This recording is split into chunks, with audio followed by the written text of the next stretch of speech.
चिंतने एकांतवासी गंगा स्नाने देवाच्या पूजने प्रदक्षिणा तुळशीच्या युक्त आहार विहार नेम इंद्रियाशी सार नसावी बासर निद्रा बहुभाषण परमार्थ महाधन जोडी देवाचे चरण व्हावया जतन हे उपाय लाभाचे देह समर्पिजे देवा भार काहीच न घ्यावा होईल आघवा तुका मने आनंद युक्त आहार विहार नेम इंद्रियाशी सार नसावी बासर निद्रा बहुभाषण विठ्ठल विठ्ठला विठ्ठला विठ्ठला विठ्ठला पांडुरंगा करू प्रथम पांडुरंगा करू प्रथम नमन पांडुरंगा करू प्रथम पांडुरंगा करू प्रथम नमन दुसरे चरण संताची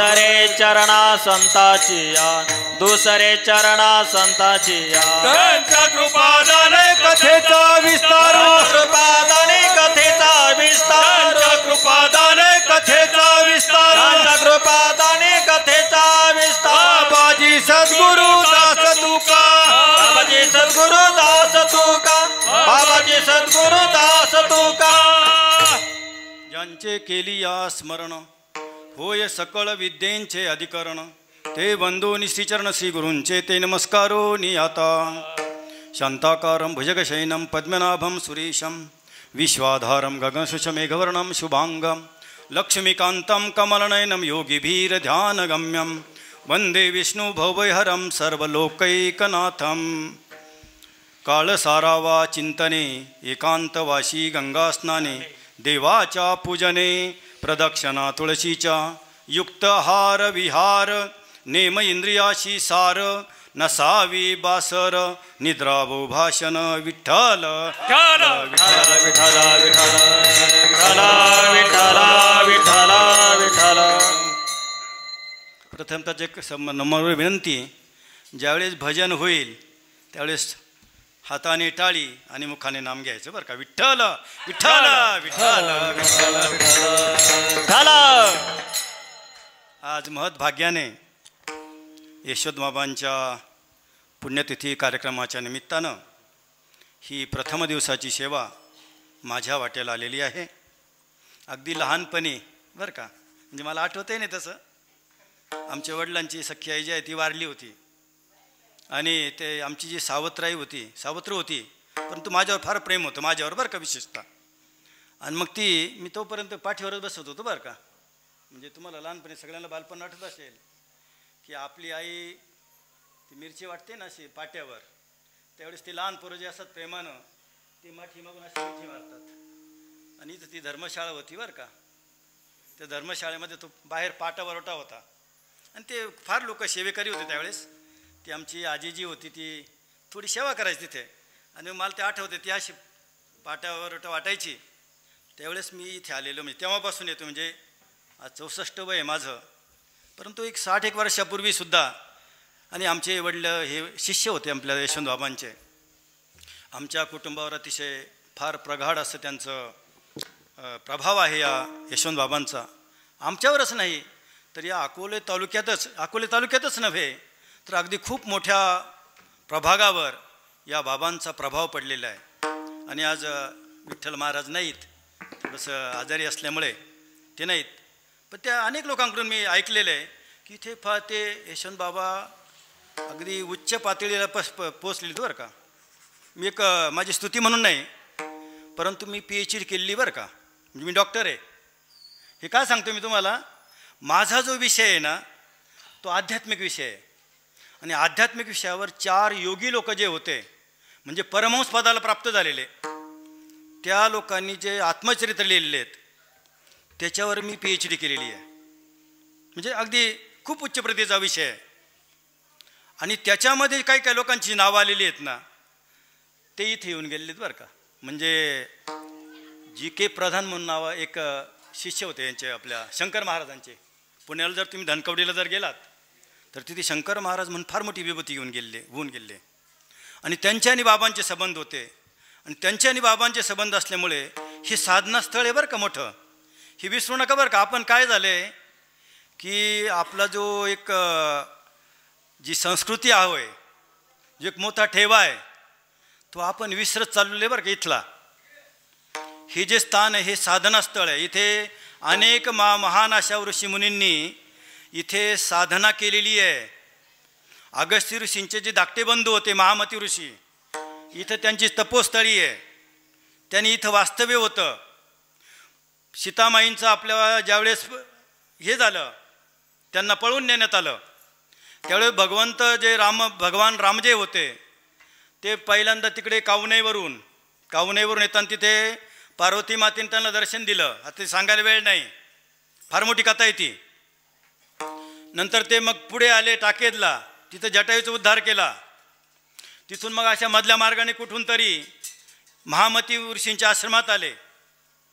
आणि त्यांना ज्यावेळेस प्रयागला भारद्वाज ऋषीनं त्यांनी प्रश्न विचारला होता बरं का, की मला आता दक्षिणेकडे जायचं आहे, असं थोडंसं मी कुठे कुठे मुक्काम करू. तर त्यावेळेस भारद्वाज ऋषींनी, म्हणजे प्रयागला बरं का, महाकुंभ जिथं झाला, 66 कोटी लोकांनी आंघोळी केल्या बरं का. लोकांचा विश्वास बसत नाही.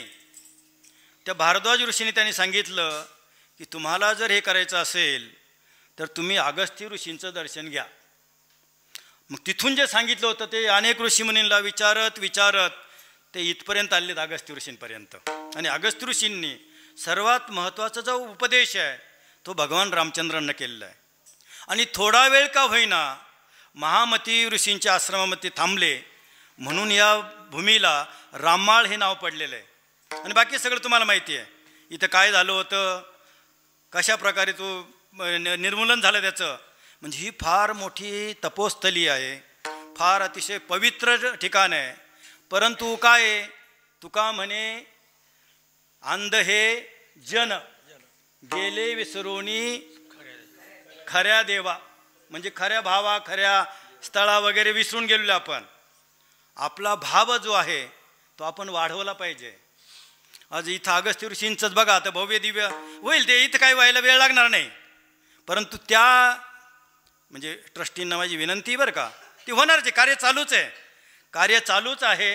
परंतु त्याला आणखी थोडंसं त्यांनी बळ द्यावं आणि आपण सगळ्या लोकांनी त्याला थोडंसं भावाने थोडंसं आपण हे केलं तर यालासुद्धा अतिशय महत्त्वाचं स्थान भविष्यामध्ये फार मोठं होईल आणि चांगल्या प्रकारचं वैभव या भावाला प्राप्त होईल.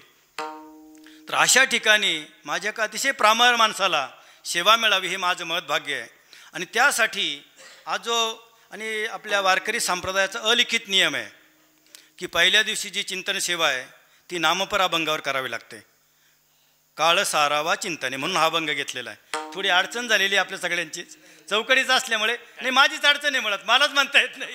चौकडीचा अभंग आहे ना, मला म्हणता येत नाही. तुम्हाला सगळं आता तुम्ही दिग्गज मंडळी तुम्हाला येतोय म्हणता, पण माझीच थोडी अडचण झाली होती म्हणून मी म्हणलं थोडंसं प्रॉम्प्टिंग करीत जा मला, थोडंसं थोडं मागं पुढं झालं मात्रा. आणि इकडे दिग्गज अगदी इंटरनॅशनल क्वालिटीचे पखवाज वादक ज्ञानेश्वर महाराज आहेत आपले, त्यामुळे मला काही चिंता नाही येते आता कीर्तनाला. आणि म्हणून मी माझं परमभाग्य समजतो. आणि हा जो अभंग आहे, आणि मी गाथा लेखन करतो बरं का. मध्यंतरी आपल्या पुण्यामध्ये एक संस्था आहे, ती संस्था काय करते की आपण पारायण करतो, वाचिक पारायण करतो. 7 दिवसामध्ये भागवताचे 15 दिवस लागतात, 18,000 ओव्या आहेत.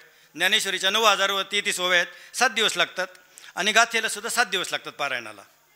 तर मध्यंतरी बा त्या संस्थेच्या याच्यामध्ये आलो, त्यामुळे माझ्याकडून लेखी पारायण झालं बरं का. एकनाथी भागवताचं लेखी पारायण केलं, 18,000 ओव्या आणि 1,500 श्लोक. आणि आता सध्या आम्हाला गाथा मिळाली बरं का. आणखी कोणाला जर पाहिजे असेल लेखी पारायण करायचं गाथेचं, फुकट वही मिळते, फक्त गाथा आपल्याकडे पाहिजे. ज्याची इच्छा असेल त्यांनी मला भेटा, तुम्हाला लिंक देतो, ती वही आपल्याला पाठवून देतात बरं का. आता गाथा पारायण चालू आहे. त्याच्यामध्ये हा जो अभंग आहे हा उपदेश प्रकरणातला आहे. आता आपल्या मनामध्ये बरं का, आणि पहिली गोष्ट, ज्यांना इथं बसायचं आहे, ज्यांना इथं उभं राहायचं आहे, इथंसुद्धा ज्यांना परमार्थ करायचं आहे ना, त्यांचा संत वचनावर विश्वास पाहिजे बरं का.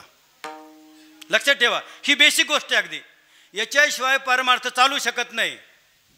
मोठमोठे कीर्तनकार भाव चढलेले सध्या थोडे, अनेक ज्या गोष्टी लिहून ठेवल्या आहेत त्या काळातल्या संतांनी, त्या काळातल्या समाजधुरीणांनी नंतर आलेल्या संतांनी जे लिहून ठेवलं आहे त्याच्या विरुद्ध लोक आता प्रचार करू राहिले आहेत त्याच्या. आणि आपण काय करायचं, जे खरे भाविक आहेत, ज्यांच्या मनामध्ये संत वचनाबद्दल, देवाच्या वचनाबद्दल प्रेम आहे, त्यांनी संत वचनावर आणि देवाच्या वचनावर कधी शंका घ्यायचीच नाही. भगवंतांनी गीतेत म्हटलेलं आहे ना, ते खरंच आहे. रामायणामध्ये काहीतरी लिहिलेलं आहे, महाभारतामध्ये काहीतरी लिहिलेलं आहे, भागवतामध्ये काहीतरी लिहिलेलं आहे, गाथेमध्ये काहीतरी लिहिलेलं आहे. हे अगदी सत्यच आहे, त्याच्याविषयी कोणीही शंका घ्यायची नाही. आणि आपल्या बाजूला डोमकावळे बसलेले आहेत, नास्तिक लोक बसलेले आहेत. आणि त्याच्यामुळे कदाचित आपला जो भाव आहे, कारण भाव जर नसेल तर काहीच होऊ शकत नाही जीवनामध्ये. म्हणून भाव पाहिजे. आणि म्हणून इतर लोक काही शंका घेतील, काहीतरी बरळतील, काहीतरी वटवट करतील, त्याच्याकडे लक्ष न देता संतांनी जे प्रमाण सांगितलेले आहेत त्याच्यावर दृढ विश्वास ठेवा. संताची हे पाये हा माझा विश्वास, संताची हे पाये हा माझा विश्वास, संताची पायी हा माझा विश्वास, संताची पायी हा माझा विश्वास. सर्व भावेदास झालो त्याचा, सर्व भावेदास झालो त्याचा, त्याची माझेत करीती सकळ, त्याची माझेत करीती सकळ.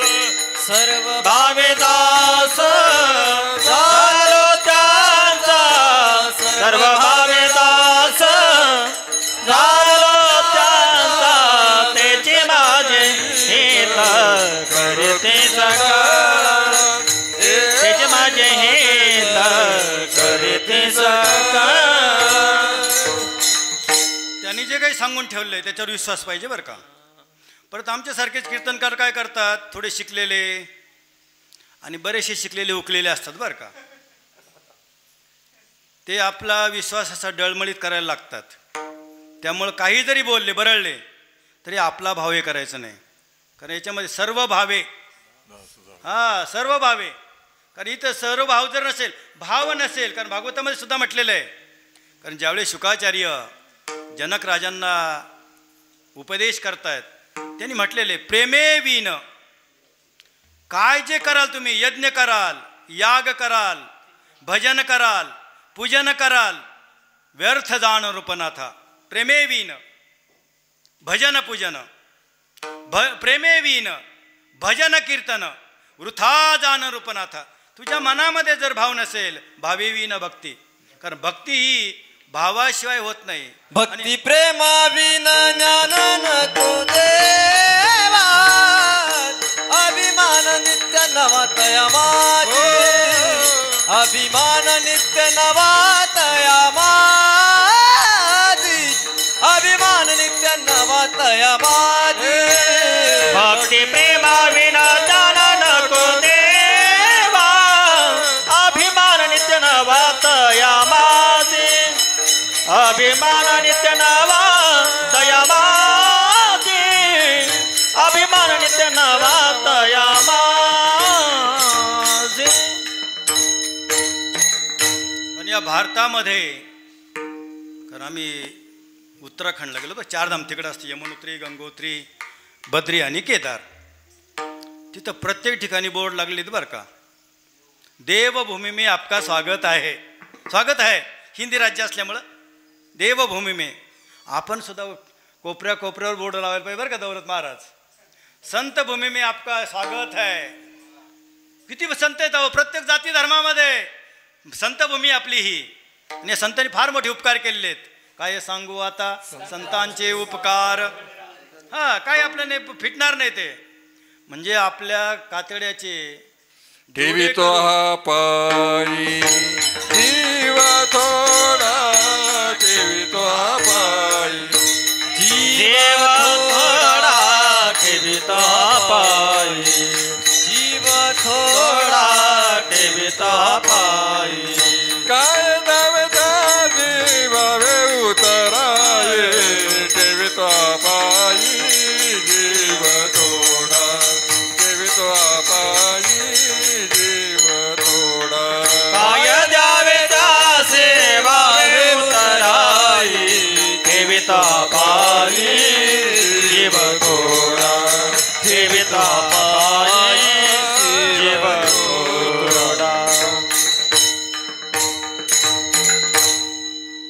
तुकाराम महाराजांविषयी तर फार गैरसमज लोकांचे.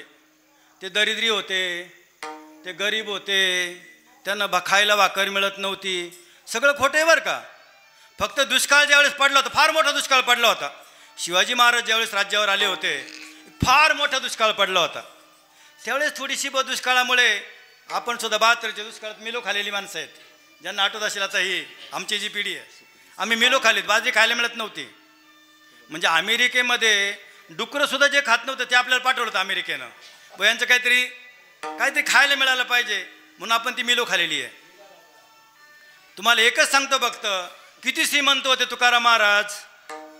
आज जर आपण आपल्या मुलीला जर नवरा पाहायचा असेल, मुलगा जर पाहायचा असेल, आपण काय पाहतो बरं? पहिलं आपली जात, आपलं समाजातलं स्टेटस, आपली आर्थिक कुवत आणि पुढची आर्थिक कुवत हे पाहतो.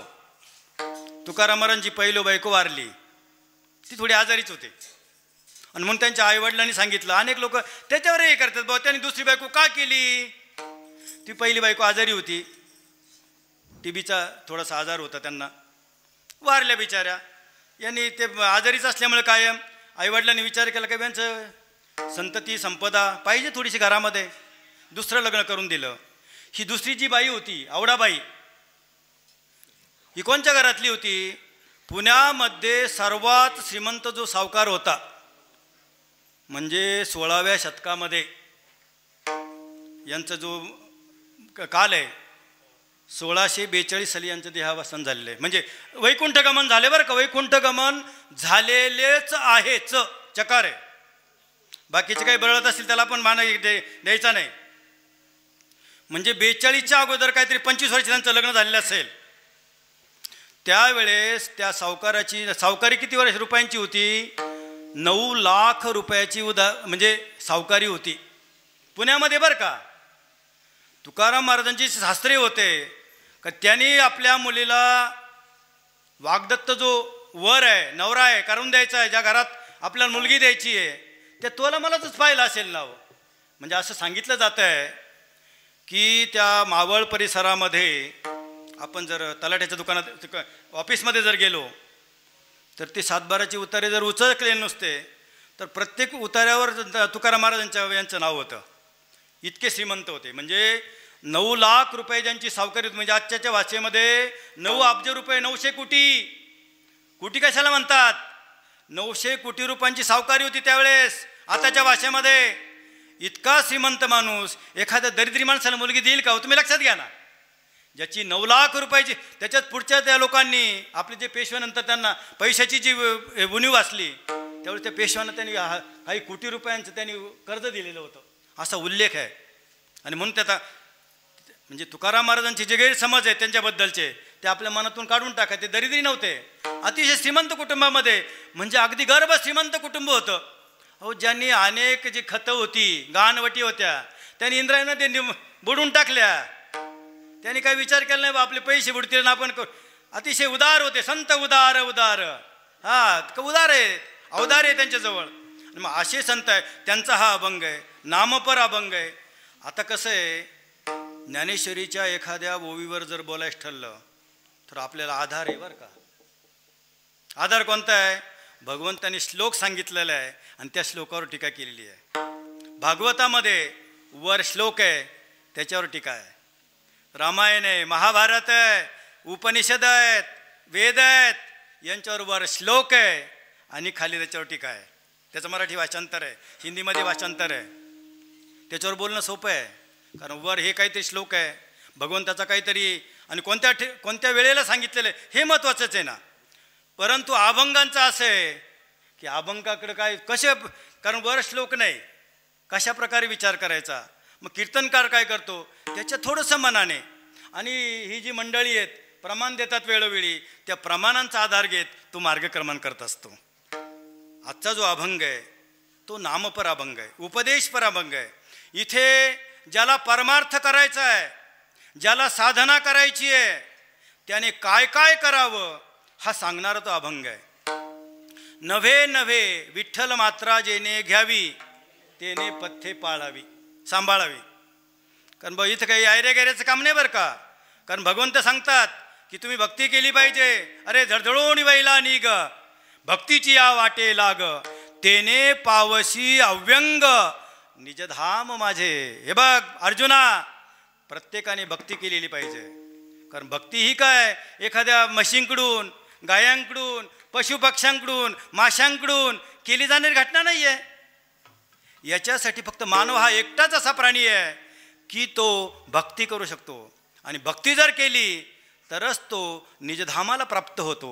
आणि म्हणून तुम्ही भक्ती केली पाहिजे. आणि भक्ती जर करायची असेल ना, मग ज्या मार्गावर आपल्याला मार्गक्रमणा करायची. मला उंच खडकलं यायचं आहे, माझं गाव रुंभोडी आहे, आणि मग मी कोणाला, मला मार्ग माहीत नाही आहे, आणि मग मी कोणाला तरी विचारलं पाहिजे किंवा उंच खडक कोणत्या बाजूला आहे, उंच खडकमध्ये गेलो व राममाळ कोणत्या बाजूला आहे, विचारत विचारत गेलं पाहिजे. मार्ग जाऊनी हा गेले आधी ते आपल्याला जाऊन गेलेत, मग त्यांना विचारत, किंवा माऊलीसुद्धा म्हणतात भाष्यकारांते वाट पुसतू. भाष्यकारांना विचारत विचारत मी माझी मार्गक्रमा चालली आहे. आणि मग हे साधक, ज्याला साधना करायची आहे, ज्याला भक्ती करायची आहे, कारण भक्ती कशाला करायची की आपल्या जीवनाचं म्हणजे मानवी देहाला प्राप्त झाल्यानंतर आपण कुठलं ना कुठलं काहीतरी करतच असतो, काहीतरी क्रिया चालूच असते, कर्म चालूच असतं. नवे नवे माऊली म्हणतात की तू जर मानवी देहाला प्राप्त झालेले ना, मग तिथे कर्माचा त्याग घडू शकत नाही. त्याचा कर्माचा त्याग करू शकत नाही आपण. तुला काहीतरी कर्म करावंच लागणार आहे. आणि मग कर्म जर करायचं असेल तर मग कोणतं करावं, तर भगवंताची प्राप्ती कशाने होईल याचा आपण विचार केला पाहिजे. आणि यालाच मग भक्ती म्हणायचं आहे. आणि मग भक्ती जर करायची असेल तर मग काय करावं. भक्तीच्या तद्याने नवविधा बोलिली, कितीतरी बोलली नवविधा. अर्चनम, वंदनम, सख्यम, दास्यम, स्वयं निवेदनम, कितीतरी भक्तीच्या वाटा आहेत. मग कोणत्या वाटेने जायचं. काय भक्तीच्या वाटा, काय भक्तीच्या वाटा, वाटा काय भक्तीच्या वाटा, काय भक्तीच्या वाटा.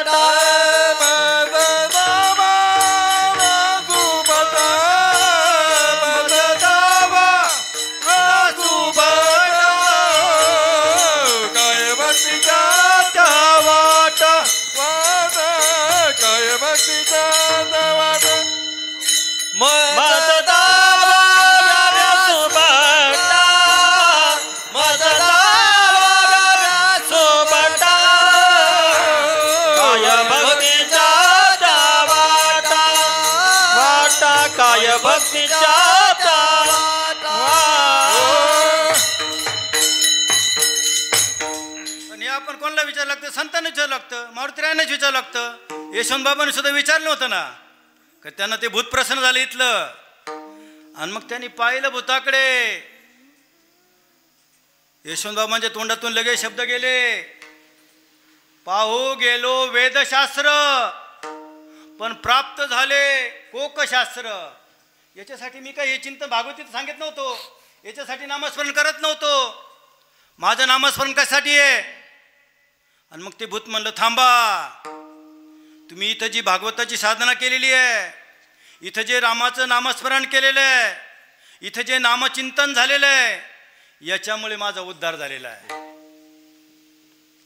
तुम्हाला काय पाहिजे ते मागून घ्या. कारण साधना जर केली त्याचं फळ मिळालंय. आणि म्हणले नाही नाही अरे मला तुझं दर्शन नकोय, मला काहीच नकोय. ते म्हणे बाबा थांबा, तुम्हाला काही जर प्राप्त करून घ्यायचं असेल तर प्राप्त करून घ्यायसाठी काहीतरी मागा. आणि मग ते म्हणाले मला रामदर्शन पाहिजे. आणि मग त्यावेळेस अगदी थोडे लोक इथं येतच नव्हतं, घाबरत होते लोक इकडे यायला, गावातून इकडे यायला. कधीतरी दिवसा दुपारी काहीतरी 2-4 लोक एकत्र येऊन त्यांचा डबा आणत होते इथं काहीतरी श्रवण करत होतं.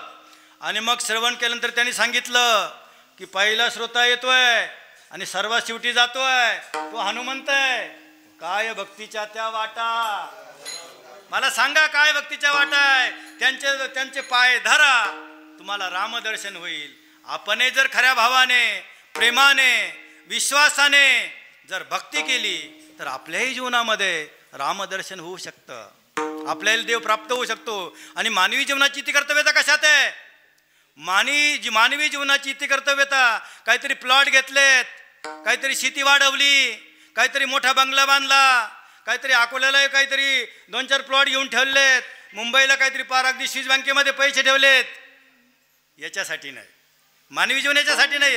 काय होत असेल तुमचे जाणे, खुशाल तुम्हाला काय जेवढं वैभवात लोळता येईल लोळा, पण वैभवात लोळता लोळता करिता बरोबरी दुरावसी दूरी करिता बरोबरी दुरावसी दूरी करिता बरोबरी दुरावसी दूरी करिता बरोबरी दुरावसी दूरी भवाची पुरी वाहवसी भवाची पुरी वाहवसी करिता भरभरी दुरावसी दूरी करिता भरभरी दुरावसी दूरी भवाची पुरी वाहवसी भवाची पुरी वाहवसी करिता बरोबरी दुरावसी दूरी करिता बरोबरी दुरावसी करिता भरोवरी दुरावशी दुरी भवाची पुरी वाहवशी. कारण हे बरं का परमार्थामध्ये ज्या अडचणी आहेत मुख्य, कारण जितकं वैभव आपल्याला प्राप्त होतं, जितकी समृद्धी, कदाचित समृद्धी महामार्गाने सुद्धा येते, समृद्धी आपल्याला प्राप्त होते, तितका माणूस देवापासून दूर जातो बरं का. घर बांधलं मोठं, आता मला यशवंतभाऊ जायची काय गरज आहे, मी मोठा श्रीमंत माणूस आहे. मला कारण मी गाथा लेखन करत असताना त्याच्यामध्ये 2-4 शब्द मला फार खटकले बरं का. देहाभिमान, ज्ञानाभिमान, सत्ताभिमान, सौंदर्याभिमान. अभिमान प्राप्त झाला का तुमचा परमार्थ कोसळला लगेच, कोलॅप्स्ड. जसं कालचा पूल कोसळला ना, खूप लोक संपत्ती आली की भाव गेला, सत्ता आली भाव गेला. सौंदर्यवान लोक बघा, त्यांना देव हे माहीतच नाही. पहिली गोष्ट जी ते अभिमान दूर करायचा, सत्ता दूर करायची, संपदा दूर करायची, संतती दूर करायची, आणि मग तुम्हाला कुठेतरी चांगल्या वाटेनं चालता येईल.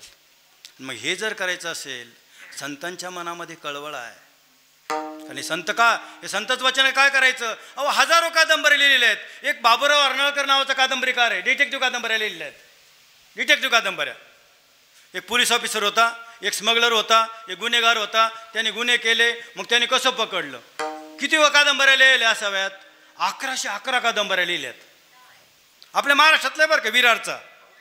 कोणाला नाव माहिती त्याचं, आत्ताच आहे, आत्ता 2 वर्षापूर्वी त्याचं निधन झालं, कोणाला माहीत नाही. 1111 कादंबऱ्या लिहिल्या आहेत. आपल्या महाराष्ट्रात किमान 10,000 साहित्यिक असतील बरं का, काव्य करणारे, कादंबऱ्या लिहिणारे, इतर वैचारिक लेखन करणारे. कोणाला नाव माहिती तो एवढ्यांचे. पण 450 वर्षापूर्वी एक संत होऊन गेला, त्याने सांगितलं, तुम्हाला जर देव प्राप्त करायचा असेल, जीवनामध्ये जर आनंद प्राप्त करायचा असेल, तर तुम्ही काय करावं.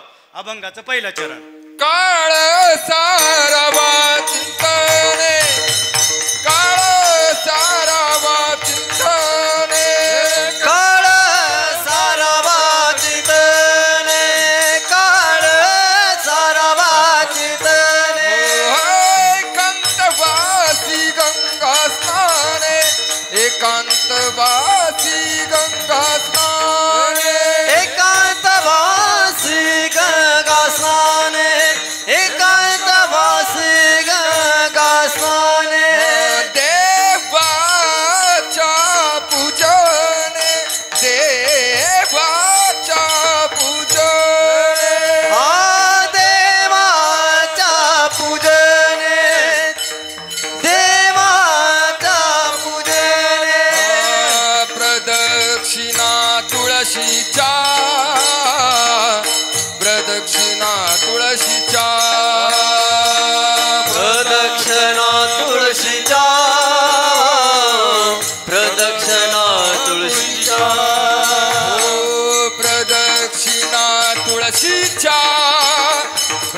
प्रदक्षिणा तुळशीच्या प्रदक्षिणा तुळशीच्या प्रदक्षिणा तुळशीच्या युक्त आहार विहार युक्त आहार विहार युक्त आहार विहार युक्त आहार विहार युक्त आहार विहार युक्त आहार विहार युक्त आहार विहार युक्त आहार विहार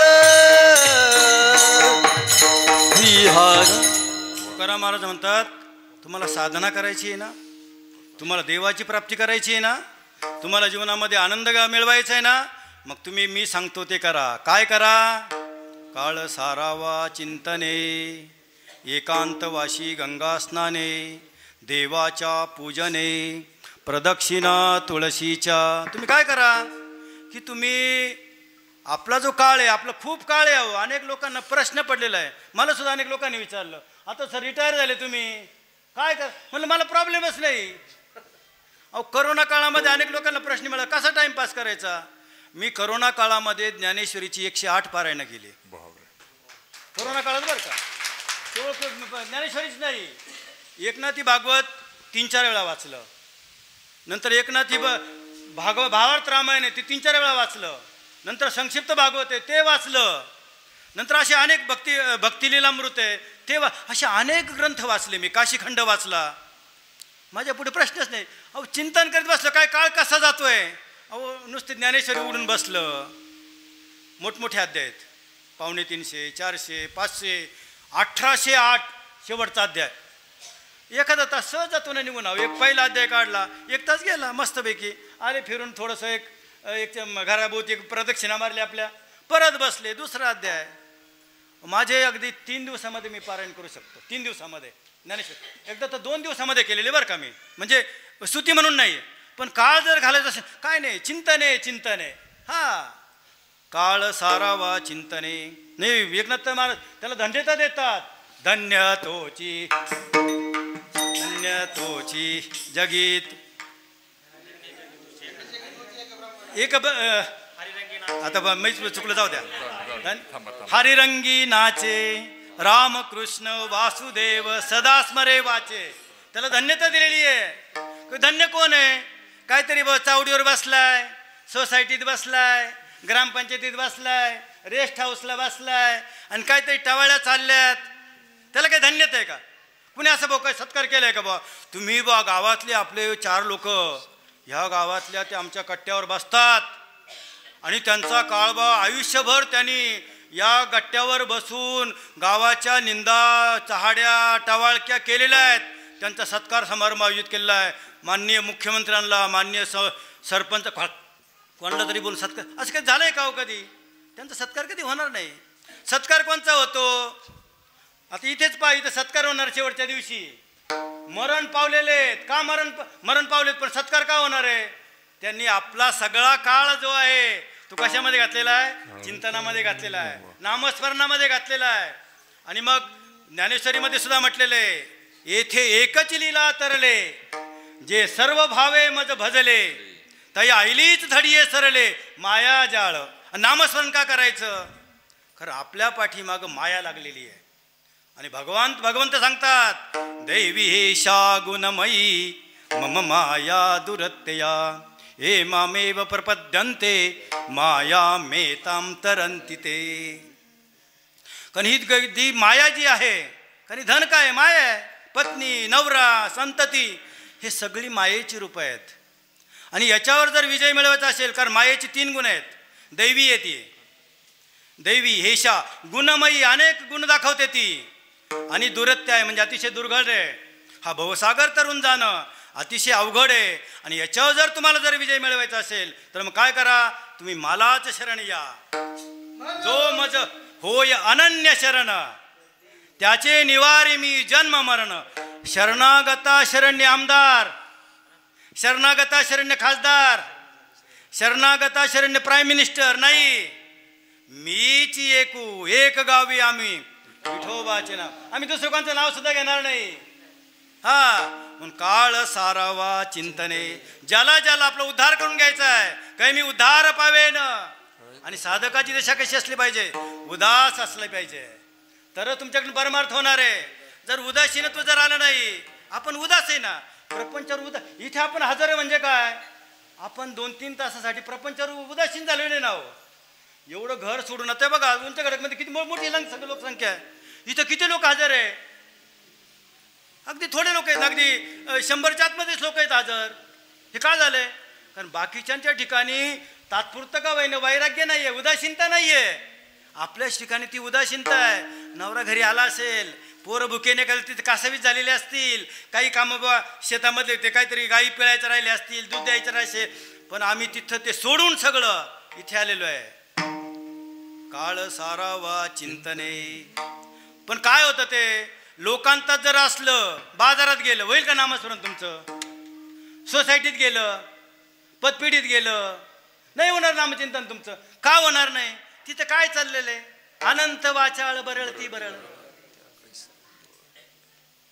मंडुकी वटवट तैसे ते का, त्यांचं काय चाललेलं आहे, त्याच्यामुळे आपला उद्धार होणार नाही ना. मग तुम्ही काय करा, आपला जो काळ आहे तो नामचिंतामध्ये घाला. नामचिंतनामध्ये का घालायचं, तर परत भगवंत सांगतात, मनुष्यानाम सहस्रेषु कशी देतो ती सिद्ध आहे. अरे अर्जुना, ह्या जगामध्ये दररोज हजारो लोक जन्माला येतात, हजारो नाही. आपल्याकडे भारतामध्येच, भारताची लोकसंख्या 140 कोटी आहे. प्रत्येक 3 सेकंदाला 2 मुलं जन्माला येतात. म्हणजे आता विचार करा ना तुम्ही, इतके सेकंद एका दिवसालाच किती मुलं निर्माण होत असतील, म्हणजे साधारणपणे 2 लाख मुलं जन्माला येतात. पण भगवंत म्हणतात, अरे अर्जुना, मनुष्यानाम सहस्रेषु कशी देतो ती सिद्धी. अरे हजारो लोक जन्माला येतात, पण माझी भक्ती किती करतात, असतेच या महापुरी रिगताती कोटीवरी, परी प्राप्तीच्या पहिलं तरी विपाईला निघे. अरे कोट्यावधी लोक येतात, पण ते काय होतात, असतेच या महापुरी वाहताती कोटीवरी. मग त्यांना काय, ज्याला पलीकडे जायचं समजा, आपल्याला त्या उंच खडकला जायचंय, आणि मी इथंच बसून राहिलो, पहिले तर कसं जाणार हो.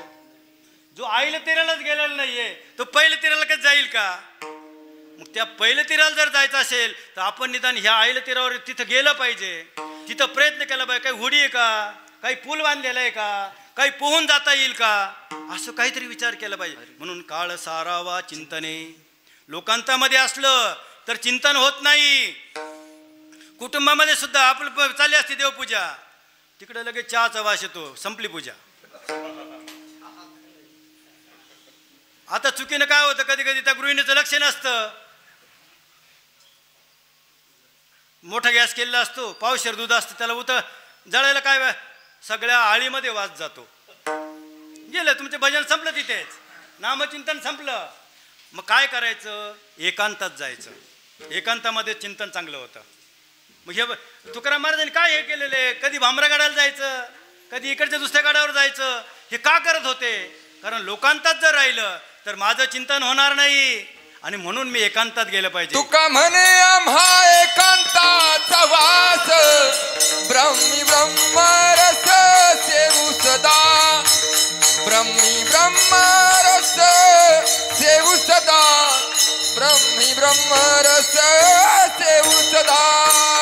तुका म्हणे आम्हा एकांताचा वास, ब्रह्मी ब्रह्मरस सेवू सदा, ब्रह्मी ब्रह्मरस सेवू सदा, ब्रह्मी ब्रह्मरस सेवू सदा.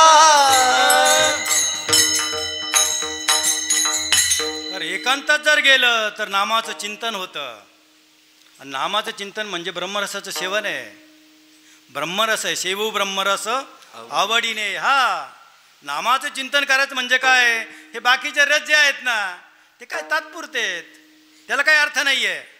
पण हा ब्रह्मरस जो आहे तो आमच्या जीवनाला एक अर्थ प्राप्त करून देणारा रस आहे. आणि म्हणून लोकांतात बसण्यापेक्षा कधीतरी आपण एकांतात गेलं पाहिजे, एकांतात जाऊन भगवंताचं चिंतन केलं पाहिजे.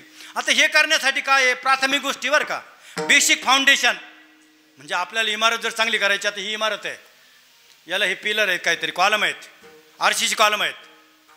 आता हे आपलं वर 10 फूट आहेत दिसतात फक्त, परंतु वरची आता एवढे हे मोठमोठे बीम, आडवे बीम, उभे बीम हे जर तोलायचे असतील तर याच्या खाली 20 फूट खोदलेले आहे.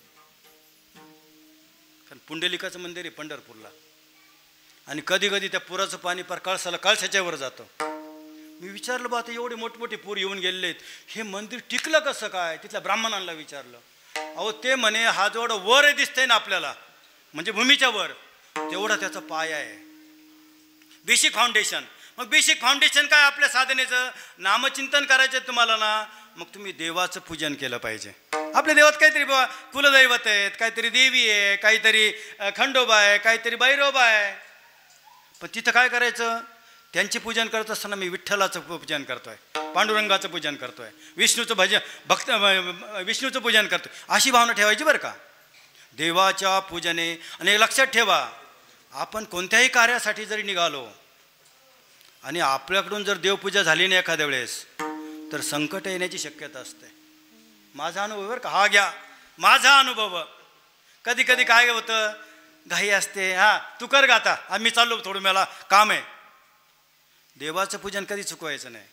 ते आपले रक्षक आहेत, त्यांची आपल्यावर दृष्टी आहे. कारण आपल्याला काहीतरी कृपा पाहिजे ना, संत कृपा पाहिजे, देवकृपा पाहिजे. देवकृपा नसेल, संत कृपा नसेल तर आपल्या जीवनामध्ये काही शक्य होणार नाही. म्हणून देवाचं पूजन झालं पाहिजे. आणि देवाचं पूजन करत असताना आपला जो मुख्य देव आहे विठ्ठल, त्याचंच पूजन. म्हणजे कोणाचे करा, दत्त असेल, गणपती असेल, अनेक काय काय लोकांना कसं आहे, कुठेही गेले का मोक्कार देव आणत बसतात घरी. गोळाच करू नका तुम्ही, काय ते 4 टाक लागतात ना, आणि विठ्ठल रुक्माईची मूर्ती पाहिजे फक्त आपल्या याच्यामध्ये. जास्त गोळा करीत बसायचं नाही बरं. काय काय लोक फार तास चोळीत बसतात, ते तास नका चोळीत बसू, 5 मिनिटात आवरा. आपलं चिंतन झालं पाहिजे. उठलं ना घरी, देवाचं पूजन झालं की अरे आपल्यासाठी एवढा ठेवा ठेवून गेले ते लोक. 16व्या वर्षाचे एकदा कोवळ्यावर याच्यामध्ये वयामध्ये 9,000 ओव्या लिहिले, 9,033 ओव्या लिहिल्या आहेत.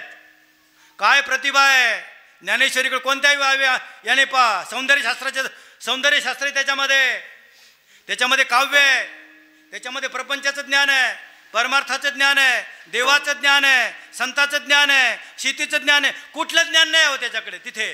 म्हणून बुवा काय नाही तुम्हाला, काय बुवा दररोज आम्ही म्हणत नाही तुम्ही 300 ओव्या वाचा, 400 ओव्या वाचा, 2 दिवसात पारायण करा माझ्यासारखं नाही होणार तुमच्याच्याने, कोणाकडे आमच्याच्याने होत नाही आहे. पण बुवा देवाचं पूजन झालं की मी काय नाही बा, दररोज फक्त 10 ओव्या वाचेल फक्त, काय हरकत नाही. काहीतरी बघ गाथा माझ्याकडून संपूर्ण वाचन नाही होणार, पण मी गाथ्याचे बघ गाथा उघडील आणि 2 अभंग फक्त दररोज माझा नियम आहे.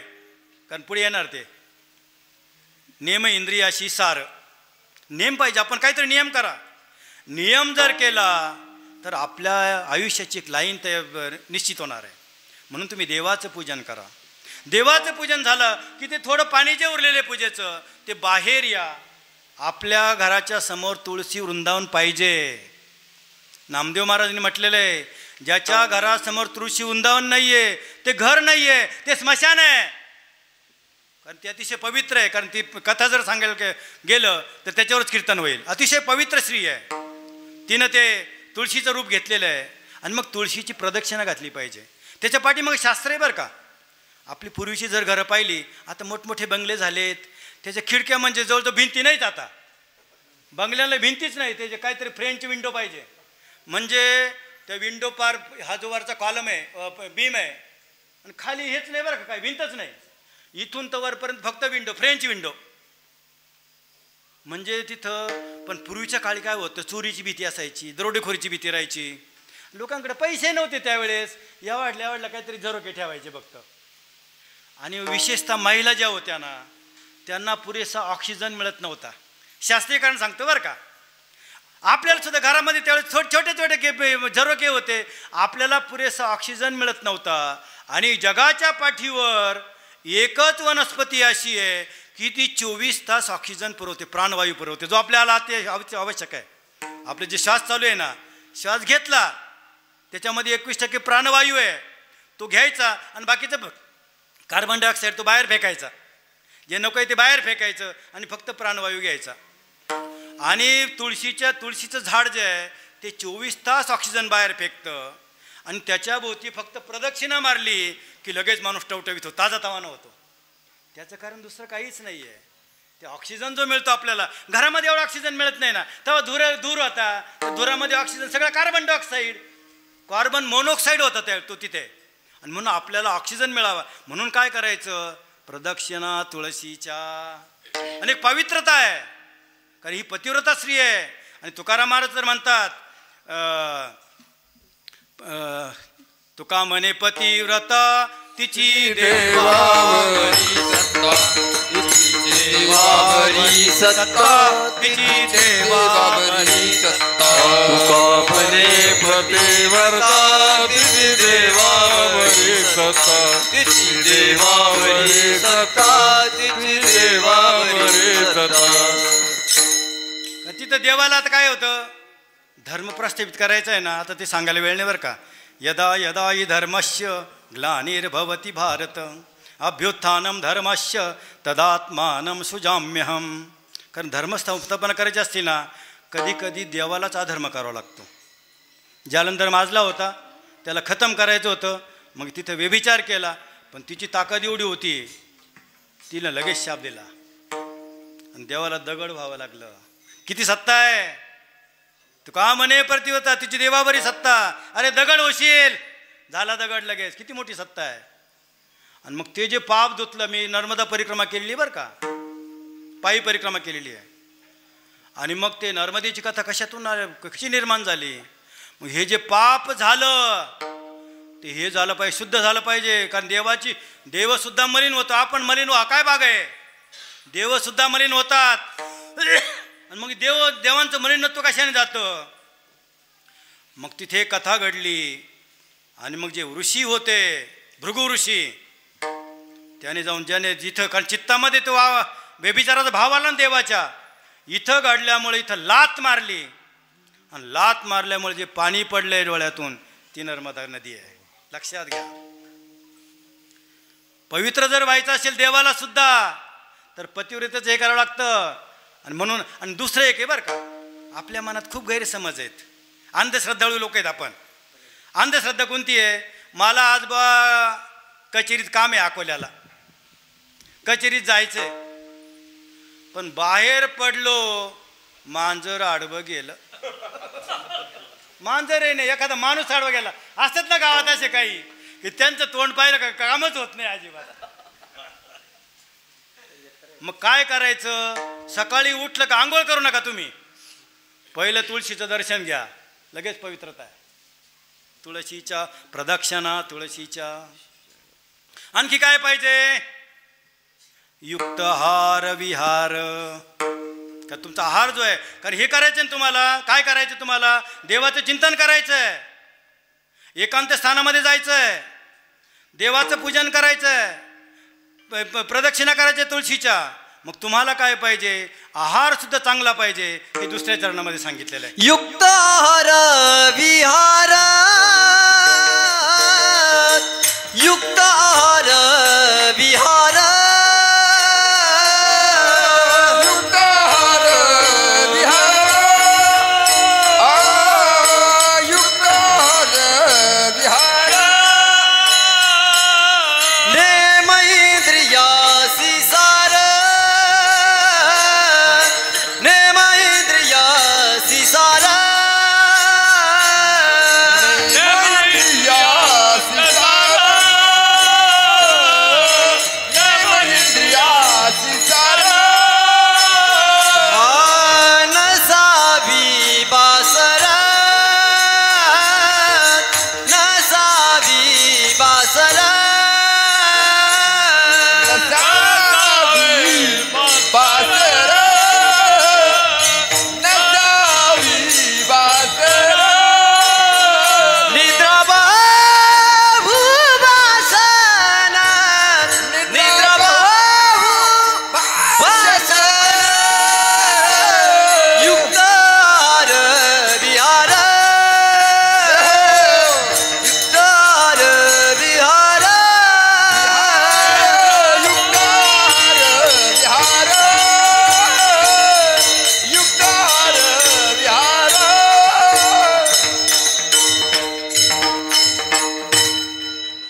गोष्टी करायच्या आहेत ना, साधना करायची आहे ना, मग त्याला कोणता आहार घेऊन चालणार नाही.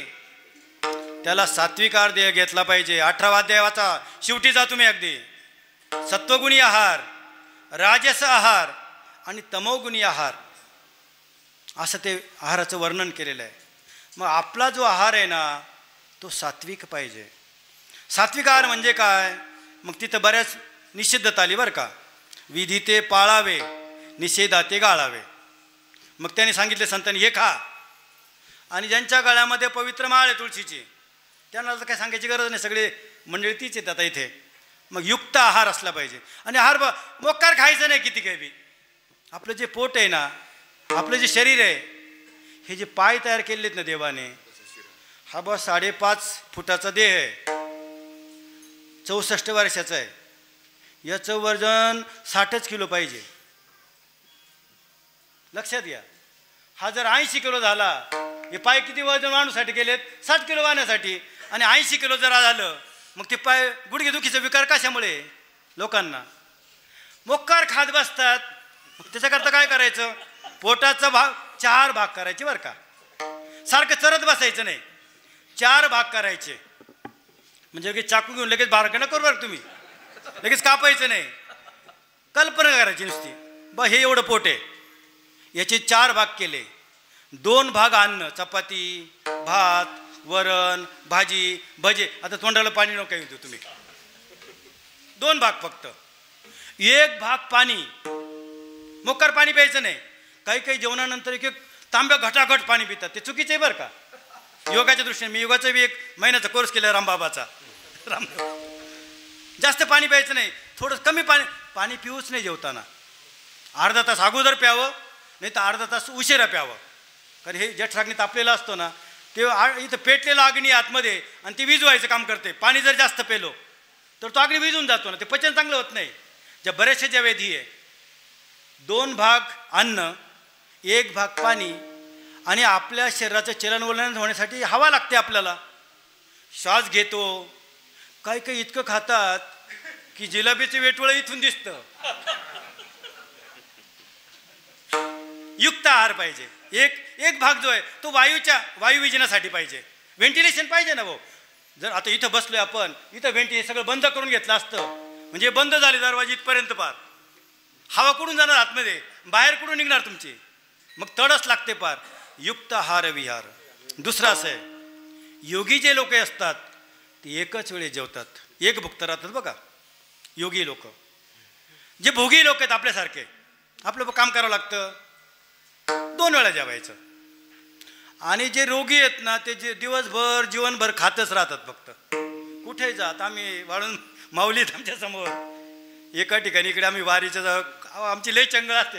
ही वारी लेवर का आता 21 तारखेपासून वारी आहे. ऑगस्ट ट्रस्टचा मी आता थोडा ट्रस्ट थोडासा, आणि तोही संदेश तुम्हाला द्यायचा की 21 पासून आपली आणि खाण्यापिण्याची चंगळ आहे बरं का. 2 वेळा नाश्ता, 2 वेळा चहा, नाही 4 वेळा नाश्ता हो का.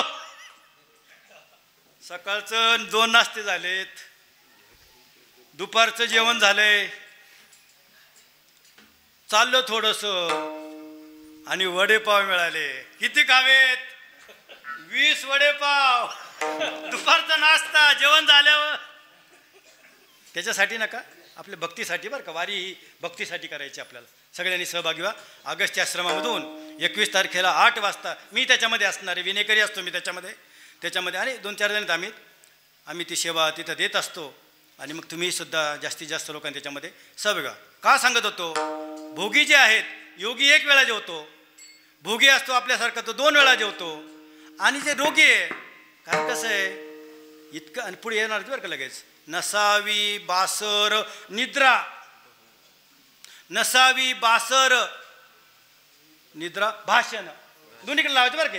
नसावी निद्रा बासर आणि नसावी ते पुढचं ते म्हणजे जे आहे आपलं ते. म्हणजे मग आपला जो आहार आहे तो युक्त असला पाहिजे. आणि थोडंफार चाललं पाहिजे बरं का आपण. विहार काय नाही, जेवण झालं ना की लगेच पालथं नाही पाडायचं. थोडंसं घराच्या बाहेर या, काय नाही, एखादी रामरक्षा म्हणा ना, 4 मिनटं जातात फक्त. हनुमान चालीसा घ्या, 2 मिनटं जातात. काही 15 वाद्य आहे, 12 वाद्य आहे, 2-2 मिनटं लागतात फक्त. विष्णू सहस्रनाम घ्या, 10-12 मिनटं लागतात, काहीतरी घ्या आणि तेवढं चालत बसा. 100 शतपावली. आहार विहार ह्याच्यामध्ये आणखी एक भाग आहे बरं का. विहारामध्ये आपण जे कपडे घालतो, दौलत महाराज, तो एक मोठा प्रश्न झाला, सामाजिक प्रश्न झाला. आता अनेक ठिकाणी आम्ही शहरामध्ये राहत असल्यामुळे, म्हणजे मी आर्किटी शहापूरला कॉलेजमध्ये प्राध्यापक होतो आणि आर्किटीला MA शिकवायला जायचा आणि माझा इंग्लिश विषय होता. MA इंग्लिश शिकवायला जायचा आणि तिथे आमची ओरल होती. आमच्याकडे मार्क असायचे, 40 मार्क माझ्याकडे असायचे. आणि एक मुलगी आली माझी विद्यार्थिनी तिथे, ती शिक्षिका होती, इंग्लिश मिडियमला होती बरं का. आणि ती अशा ड्रेसमध्ये आली की तिचं म्हणजे त्या शिक्षिकेचा ड्रेस, स्कर्ट आणि ब्लाऊज, म्हणजे आपलं ते स्विमिंग काही असतं ना जवळजवळ तसं, म्हणजे गुडघ्याच्या वर जवळजवळ विधभर, त्याच्यावर स्कर्ट. त्यांना म्हणलो व्हॉट प्रोफेशन यू डू, इंग्लिशमध्येच तिला विचारलं, तुमचा व्यवसाय काय? ती म्हणे मी शिक्षिका आहे. तुम्ही शिक्षिका आहे? हा तुमचा ड्रेस कसा बा? शिक्षिकेनं कसं, म्हणजे प्राथमिक शिक्षिका जे आहेत त्यांना साडी कंपल्सरी आपल्या इथे. कीर्तनकार सुद्धा ज्या स्त्री आहेत त्यांनी नऊवारी नेसलं पाहिजे. खरं म्हणजे आपल्याला जसं धोतर आहे ना, नेहरू शर्ट आहे, त्यांनी सुद्धा नऊवारी नेसलं पाहिजे. आणि त्या ज्या रामदासी पद्धतीचे कीर्तनकार आहेत ते पाळतात बरं का. म्हणजे आमच्याकडे रोहिणी परांजपे प्यालेत आमच्या रुंबुडीला, नऊवारीच नेसतात प्रत्येक ठिकाणी. ते शास्त्र्यांनी वचन करून घेतलेलं तिच्याकडून. ते आमच्याकडे ओक मॅडम येतात आमच्याकडे, त्या शास्त्र्यांनी त्यांच्याकडून वचन घेतलं आहे की नऊवारी नेसल्याशिवाय कीर्तनकार. आपल्या ह्या ज्या कीर्तनकार महिला ज्या आहेत बरं का, कुणी काय कसे कपडे घालतात, म्हणजे नऊवारीच नेसली पाहिजे. 6 वारी ठीक आहे बा, अगदी अपवादात्मक परिस्थितीमध्ये. पण पंजाबी नेसून, ते आता पंजाबीचे अनेक प्रकार आहे, त्याच्यामध्ये कीर्तन करू नये.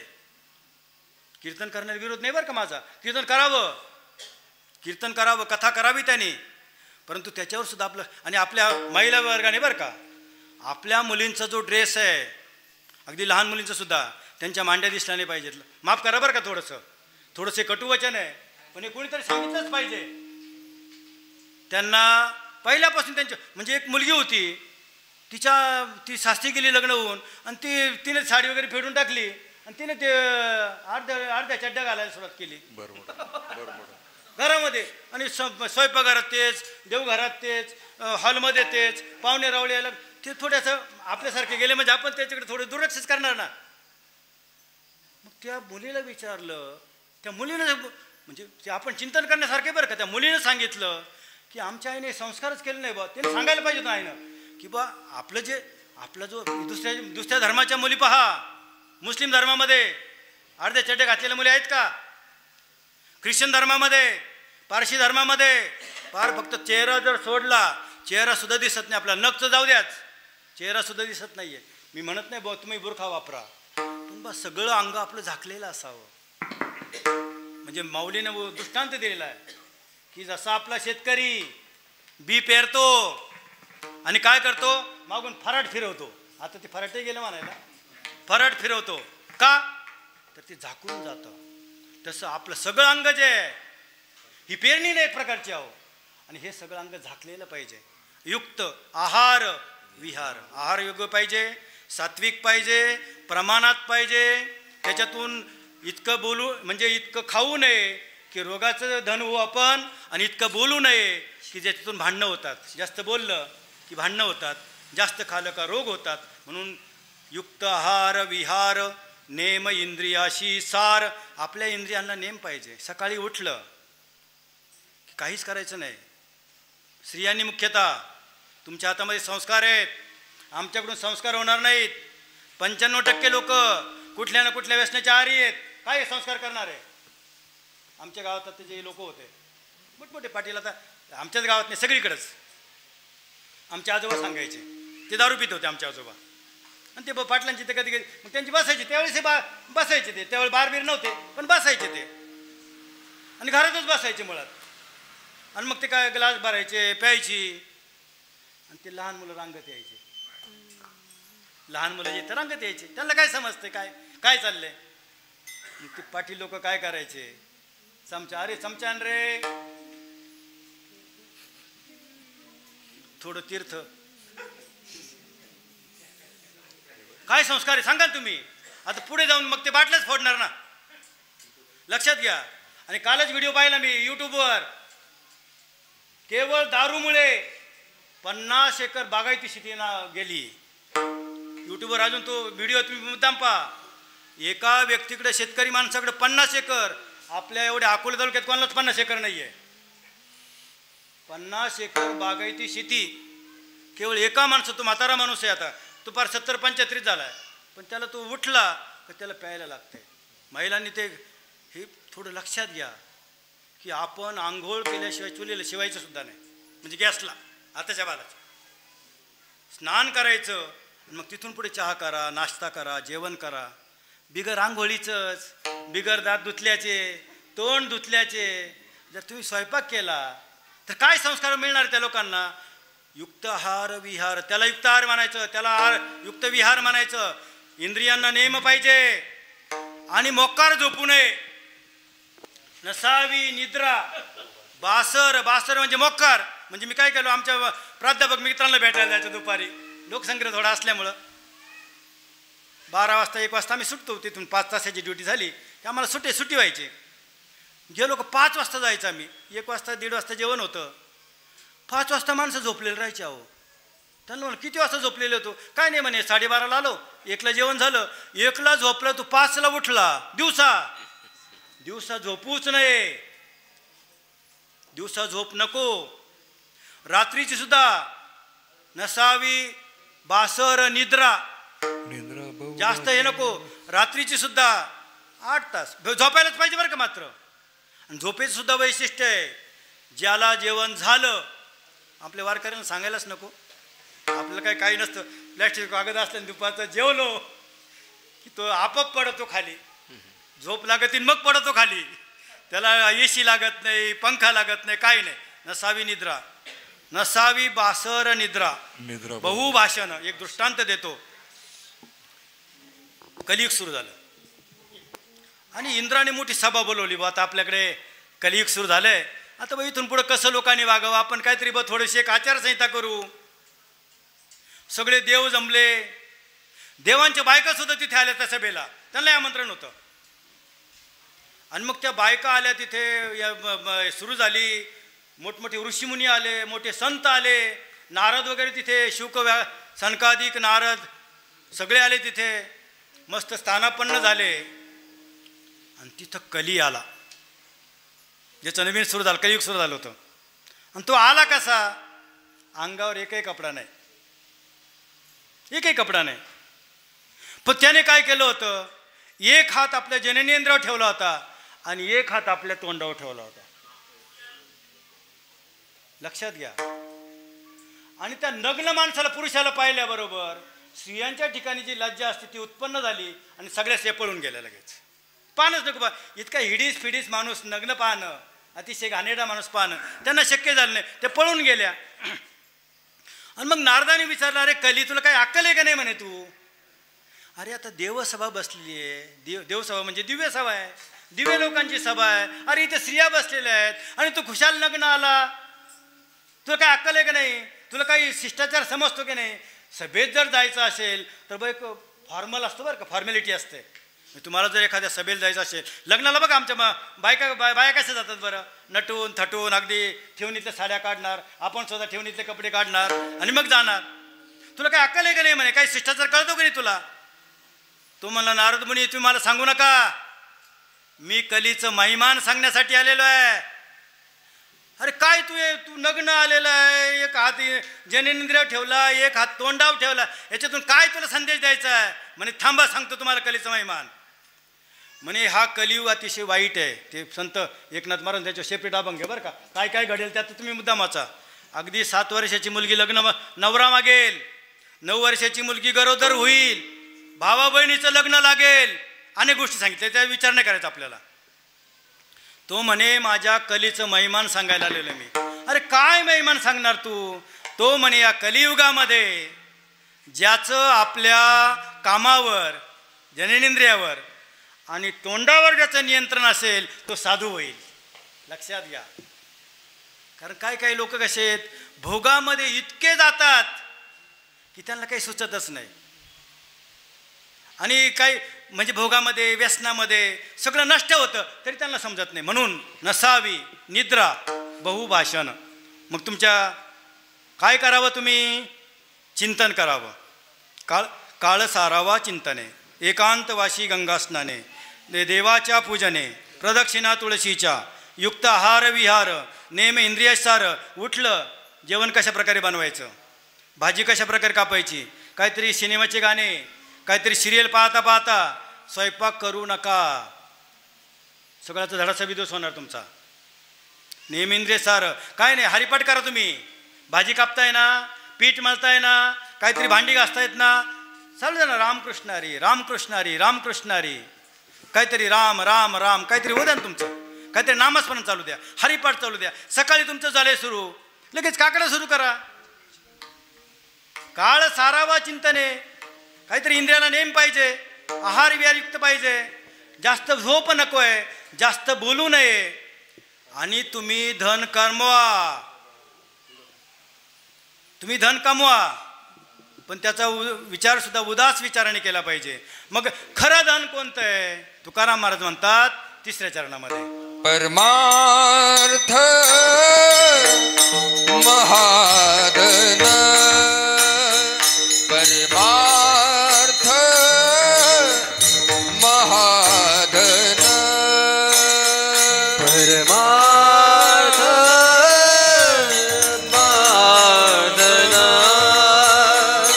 परमार्थ महाधन. जोडी देवाचे चरण, जोडी देवाचे चरण, जोडी देवाचे चरण, जोडी देवाचे चरण. भावया जतन, भावया जतन, भावया जतन, भावया जतन. हे पावला भाचे, हे उपाय लाभाचे, हे पावला भाचे, हे उपाय लाभाचे. युक्त आहार विहार, युक्त आहार विहार, युक्त आहार विहार, युक्त आहार विहार.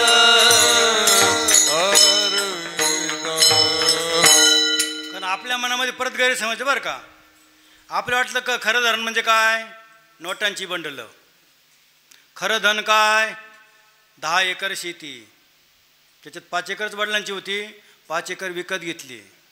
आपलं खरं धन काय, बँकेमध्ये 10 लाख पडलेले आहेत, काही फिक्स डिपॉझिट आहे, काही शेअर्स विकत घेतलेले आहेत. हे खरं धन नाही. खरं धन करतं परमार्थ. पायोजी मैंने राम रतन धन पायो, पायोजी मैंने राम रतन धन पायो, पायो जी मैंने राम लखन धन पायो, पायो जी मैंने राम लखन धन पायो. पायोजी मैंने राम रतन धन पायो, पायोजी मैंने राम रतन धन पायो, पायो जी मैंने राम लखन धन पायो, पायो जी मैंने राम लखन धन पायो. उत्तमातलं उत्तम सर्वश्रेष्ठ प्रमाण बरं काय. पायोजी महिने राम रतन धन पायो. खरं धन तेच आहे, परमार्थ. तुमच्याकडून किती पैसे मिळवले, किती संतती निर्माण केली, किती शेती विकत घेतली, किती प्लॉट विकत घेतले, हे खरं धन नाही. खरं धन किती आहे? तुमच्याकडून नामस्मरण किती झालं. मी नर्मदा परिवार स्तुती म्हणून नाही बरं का, कारण मी तो व्हिडिओ ऐकला होता बरं का त्या बाईंचा. त्या बाईने सांगितलं होतं की नर्मदा परिक्रमा करायची म्हणजे जवळजवळ 3,500 ते 4,000 किलोमीटरचा प्रवास आहे. आणि आम्ही फार फास्ट केली बरं का. 76 दिवसातच तेवढं अंतर पार केलं. दररोज जवळजवळ 50 किलोमीटरचं सरासरी पडली. पण त्यांनी सांगितलं होतं की ह्या रस्त्याने चालता चालता 15 कोटी पावलं पडतात. आता काही मोजले नाही बरं का आपण, 15 कोटी. आणि ज्याला परिक्रमा खरी करायची आहे ना, त्याने प्रत्येक पावलाला राम राम राम पावला पावली, यज्ञ पावला पावली. राम जर म्हटलं तुम्ही कोणते, मग आम्ही निश्चय केलं बरं का. आम्हाला 3 जोडीदार होते फक्त. जास्त संगत नाही करायची बरं का लोकांची, कारण ती मोठी अडचण होते. रस्त्याने चालताना होते एक आळंदीचे महाराज होते. त्यांनी 7 वाजता जो फोन लावला कानाला, 10 वाजता जिथं नाश्ता मिळाला ना त्यावेळेसच फोन ठेवला. याला काय परिक्रमा म्हणायची का, याला काय वारी म्हणायची का? मी नेहमी सांगत असतो वारीमध्ये सुद्धा, बरं ठीक आहे तुम्ही नाश्त्याला थांबले, चहाला थांबले, जेवणाला थांबले, करा बडबड थोडीशी, पण एकदा वाटेला चालायला लावलं का की फक्त नामच आलं पाहिजे. परमार्थ महादेनं. कारण वर गेलं का तिथं सगळं रेकॉर्ड आहे, 7/12 आहे तुमचा. तिथं लगेच विचारणार तुमच्याकडून नामस्मरण किती झालंय, तुमच्याकडून संत समागम किती झालाय. संत समागम एखादी ये परी व्हावे त्याचे द्वारी श्वान येती. सत्संग झाला पाहिजे तरच खरा परमार्थ आहे. परमार्थ महाधन. परमार्थ कशाला म्हणायचं हो? ज्या क्रियेने देव जोडला जातो, जोडे देवाचे चरण. भक्ती कशाला म्हणायचं, परमार्थ कशाला म्हणायचं? ज्या क्रियेनं देव जोडला जातो त्याला म्हणायचं भक्ती, त्याला म्हणायचं परमार्थ. आणि मग याच्यातच आपला वेळ गेला पाहिजे. परमार्थ महाधन जोडी देवाचे चरण, व्हावया जतन हे उपाय लाभाचे. तुमचं जे मिळवलेलं धन आहे, म्हणजे अगदी हे आर्थिक बरं का, हे जरी जपायचं असेल का, तुम्ही कोट्यवधी रुपये जरी जमून ठेवले पण मुलांवर संस्कार केले नाही, काय नाही, तुमची फक्त वाट पाहतात कधी या जातात नदीवर. आणि नदीवर गेले की लगेच इकडं बारवर धन. हजारो कोट्यावधी रुपये होते, सांगितलं ना तुम्हाला. फक्त दारूचं व्यसन आहे. 50 एकर शेती गेली. काय बागायती शेती. आज 1 गुंठा जर घ्यायला गेला आपण 1.5 लाख रुपये गुंठा, तरी देत नाहीत. आपली इंदुरी रुंबुडीचा शिवार जो आपला प्रवरे काढचा आहे, नाही मिळत तुम्हाला. 50 एकर जाणं खरं धन नाही येते. ते काय जाईल, जाता येते. मोठमोठे राजे होते, रंक झाले, आणि रंक होते राव झाले. हे जर जतन करायचं असेल तर हे उपाय लाभायचेत. कोणते उपाय लाभायचेत? काळ सारावा चिंतने व्हावया जतन, हे उपाय लाभायचे. काय? काळ सारावा चिंतने, एकांतवाशी गंगा स्नाने. प्रत्येकाला लावायचं बरं का. व्हावया जतन हे उपाय लाभायचे. काळ सारावा चिंतने व्हावया जतन हे उपाय लाभायचे. एकांतवाशी गंगा स्नाने, देवाच्या पूजने, ही एक अशी यादीच करायची बरं का. हे जर तुम्हाला जतन करायचं असेल तर भजन झालं पाहिजे, भक्ती झाली पाहिजे, परमार्थ झाला पाहिजे, वारी झाली पाहिजे. ही वारी केली नाही तर ह्या वाऱ्या सुरू आहेत. मग बघा आपल्या परिसरामध्ये खूप श्रीमंत लोक आहेत. 2री 3री पिढी आली, ज्यांच्या नावावर जमिनी ते मेले, अजून खाते फुटले नाहीत. काय करायचं जाणायचं? कारण यांनी परमार्थ केला नाही, यांनी नाम घेतलं नाही. हे कधी उंच खडकला राममाळाला आले नाहीत. यांना आगस्ती कुठे हे माहीत नाही. आगस्ती तर जाऊ द्या, राममाळ तर जाऊ द्या, गावातलं हनुमानाचं देऊळ कुठे हे सुद्धा माहीत नाही ना. म्हणून हे उपाय लाभायचे. आणि तुम्हाला जर हे जतन करायचं असेल तर काय करायला पाहिजे ते तुकाराम महाराज शेवटच्या चरणात सांगतात. देह समर्पी देवा, देह समर्पी देवा, देव समर्पी देवा,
सारी बासरा निद्रा बहु भाषण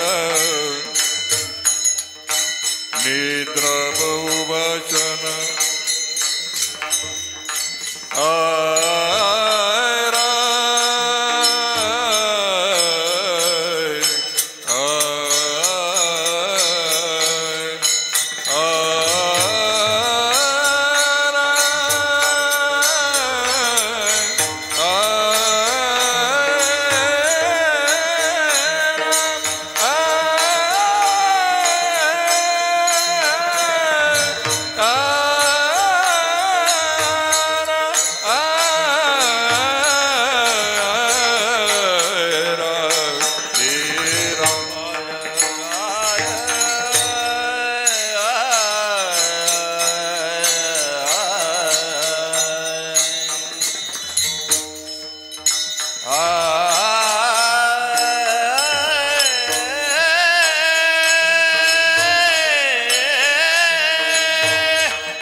निद्रा बहु वासना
बाशन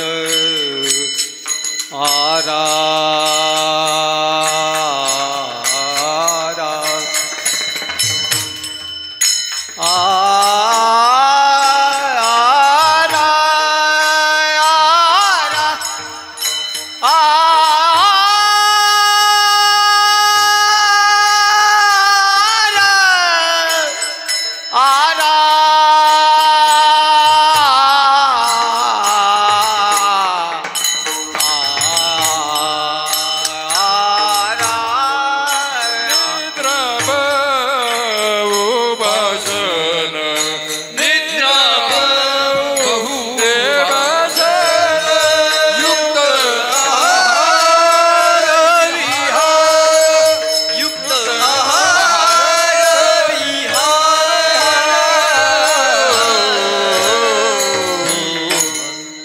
समर्पिजे देवा भार काहीच न घ्यावा होईल अवघा तुका म्हणे आनंद.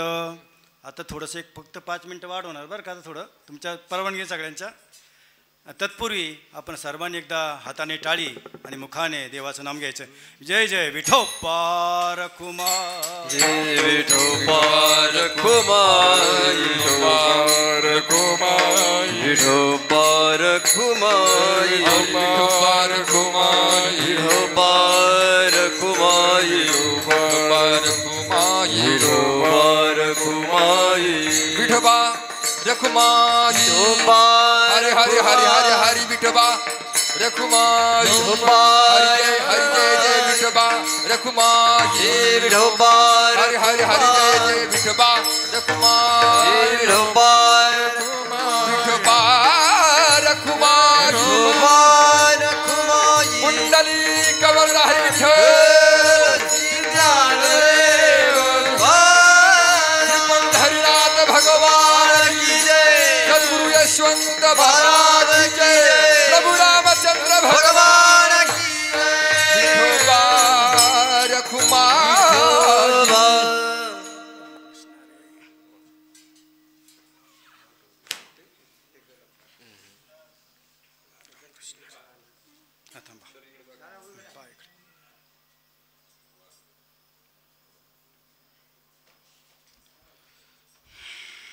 देह समर्पिजे देवा, त्याच्यातून काय घ्यायचं आपण? तर आपला ज्याने दिलेला आपला देह त्याला समर्पित करायचा. समर्पित करा म्हणजे काही लगेच टाकून द्यायचा नाही बरं का, त्याच्या कामी झिजवायचा. बरं त्याने आपला दिलं ना, त्यासाठी नामस्मरण करा, सकाळी जाऊन पूजन करा, देवळात जा, त्याच्या पुढे हाताने हात जोडा, डोळ्याने त्याचा अतिशय राजस सुकुमार असं जे रूप आहे ते पहा, पायाने देवळाकडे जा. म्हणजे सगळे जे इंद्रिय आहेत आपले ते त्याच्यासाठीच हे करायचं. आणि एक लक्षात ठेवायचं की भार काहीच न घ्यावा. तुका म्हणे घालू तयावरी भार, पाहू हा संसार देवापायी. आता माझ्या आज पहिलाच दिवस, थोडंसं 2-3 मिनटं जास्त झालेले आहेत, घड्याळ अगदी पाळलेलं आहे मी पहिल्यापासून, तरी बा 2-3 दिवस मी तुमचं हे केलं, 2-3 म्हणजे मिनिटं जास्त घेतले, त्याबद्दल दिलगिरी व्यक्त करतो. सगळे दिग्गज मंडळी आपल्या तालुक्यातील तालुक्याबाहेरची अतिशय उत्तम साथ दिली. कारण मी तसा गायनाच्या बाबतीत थोडा कमी बरं का, पण सगळ्यांनी सांभाळून घेतला अतिशय. आता यांच्याबद्दल काही सांगायला नको, मगाशी सांगितलं अगदी इंटरनॅशनल रेकग्निशन आहे बरं का आपल्यांना. हां ते आणि संकेत आरोटे आणि ज्ञानराज पापड यांचा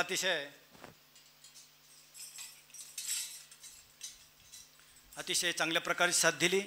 आणि सगळ्यांचे तुमचे आभार मानायचे की 2 तास मला तुम्ही चांगल्या प्रकारे ऐकून घेतलं, कुठल्याही प्रकारचं व्यत्यय न आणता ऐकून घेतलं. त्याचबरोबर आमचा जो आवाज आहे, माझे जे विचार आहेत, जे त्यांनी सोमेश्वर साऊंड सिस्टीम ज्यात आवारीबरोबर आहे ना आपल्याबरोबर, हां आहेत, चांगली साथ असते त्यांची, त्यांनी चांगली साथ दिली आहे. सगळ्यांची मी अगदी मनपूर्वक आभार मानतो. आणि इथेच कीर्तन सेवा आता समाप्त करूया. आणि ही जी कीर्तन सेवा झालेली आहे ती प्रभू रामचंद्र आणि यशवंत बाबांची शरणी वाहूया. आणि इथे सेवेला पूर्ण नाम ज्ञानेश्वर माऊली नाराज माऊली ज्ञानेश्वर माऊली नाराज माऊली ज्ञानेश्वर माऊली नाराज विठ्ठल जय जय विठ्ठल जय विठ्ठल जय जय विठ्ठल बोलेले कोरे वेलेवा कोडी उत्तरे करा क्षमा अपराध महाराज विचारिला अधिकार करा क्षमा अपराध महाराज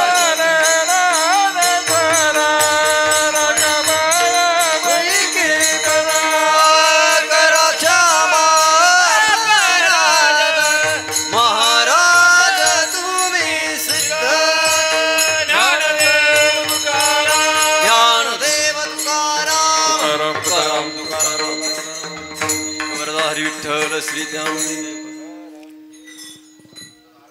रामाय रामभद्राय रामचंद्राय वेशसे